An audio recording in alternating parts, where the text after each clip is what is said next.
Good morning students, कैसे हैं हम सभी। स्टूडेंट्स, हम पढ़ रहे थे आपकी जो बुक है आरो का काव्यखंड का चैप्टर कवितावली, जिनके लेखक है गोस्वामी तुलसीदास। तो कल मैंने आपको कवितावली जो व्याख्या है समझा दी है।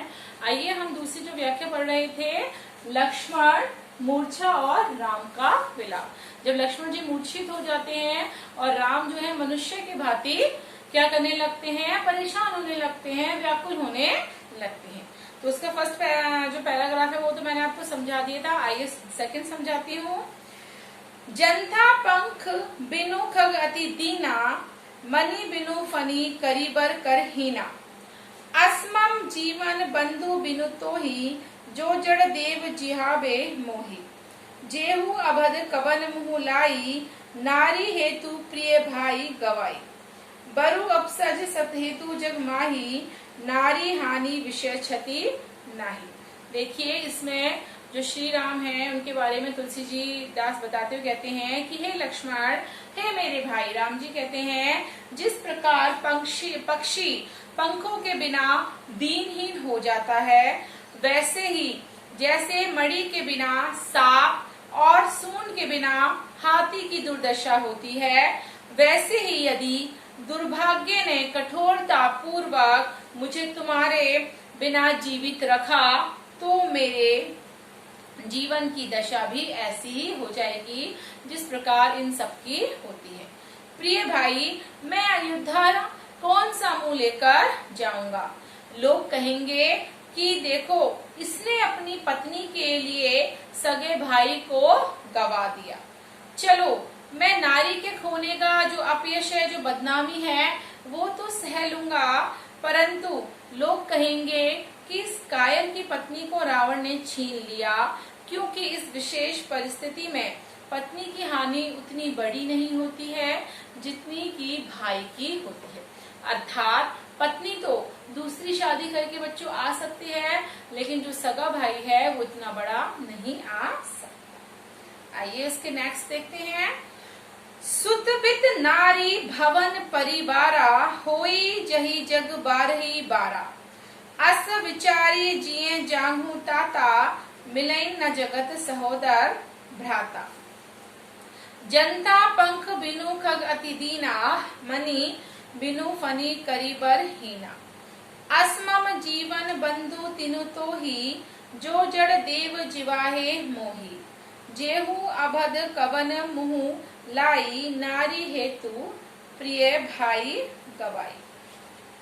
देखिए, इसमें बता रहे हैं कि अब लोकु, इसके आगे का पढ़ देती हूँ। अब लोकु सोकु सुत तोरा, सहे निठुर कठोर उर मोरा। निज जननी के एक कुमारा, तात तासु तुम प्राण अधारा। सोपे मोही तुम्हें गही पानी, सब विधि सुखद परम हित जानी। उतरू कहा देहु तेहि जाई, उठी किन मोही सिखाबो भाई। बहुविधि सोचत सोच विमोचन, सव्रत सलिल राजीव दल लोचन।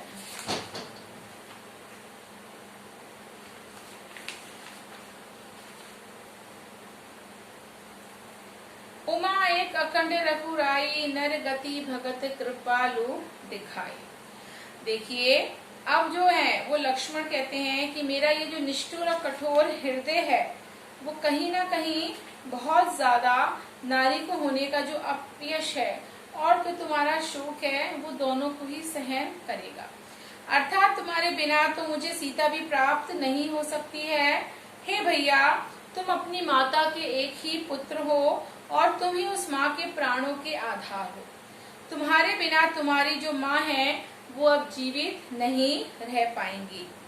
हे लक्ष्मण, तुम्हें हर प्रकार से सुखदायी और हितैषी मानकर ही तुम्हारी माता ने तुम्हारा हाथ पकड़कर मेरे हाथ में दिया था। अब तुम ही बताओ कि मैं तुम्हारे बिना वहां जाऊंगा तो मैं तुम्हें क्या उत्तर दूंगा। मुझे ये बात सिखाते समझाते क्यों नहीं हो। इस प्रकार लक्ष्मण, तुम्हें हर प्रकार से सुखदायी मानकर मैं तुम्हें साथ लाया था। इस प्रकार संसार के प्राणियों को चिंता मुक्त करने वाले भगवान जो श्री राम हैं, स्वयं अनेक प्रकार की चिंताओं में पूरी तरह से डूब गए हैं। उनके कमल जैसे विशाल नयनों से आंसुओं का प्रवाह होने लगा है।